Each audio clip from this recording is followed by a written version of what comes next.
Ang sama ng love ko, pre. Kasi ikaw ba naman na pagsalita ka ng pangit. 1 hour later. Humanda sa siya akin. Pag nagkita kami, ewan ko lang kung ano magagawa ko sa kanya.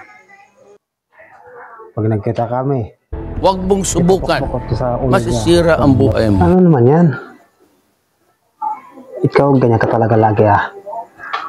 Nalasing ka kung ano-ano nasa bibig mo. Puro problema.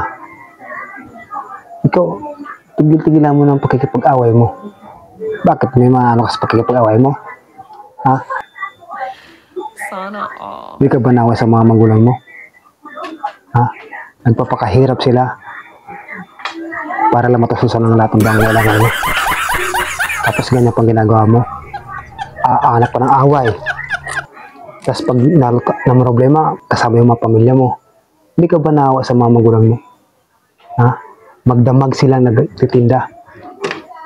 Magdamag silang laging puyat. Bastos-tusan lang ang pangailangan mo. Tapos agad, ang tapang-tapang mo, porque nakakain pa ng alak. Tigil-tigil ang ginagawa mo niyan, ha? Hindi yan maganda. Oo. Ang paglasing normal, yung pag-iinom, normal yan.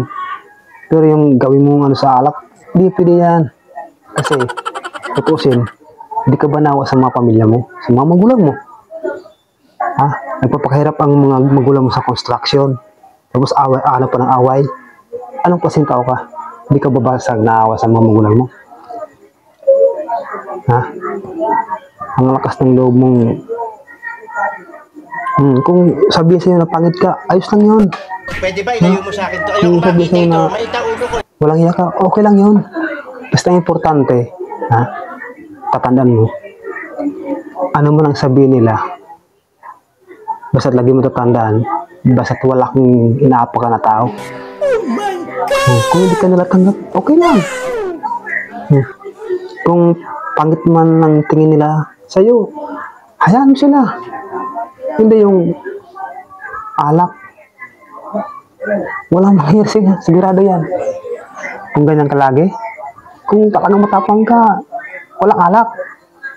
Sige, hindi yung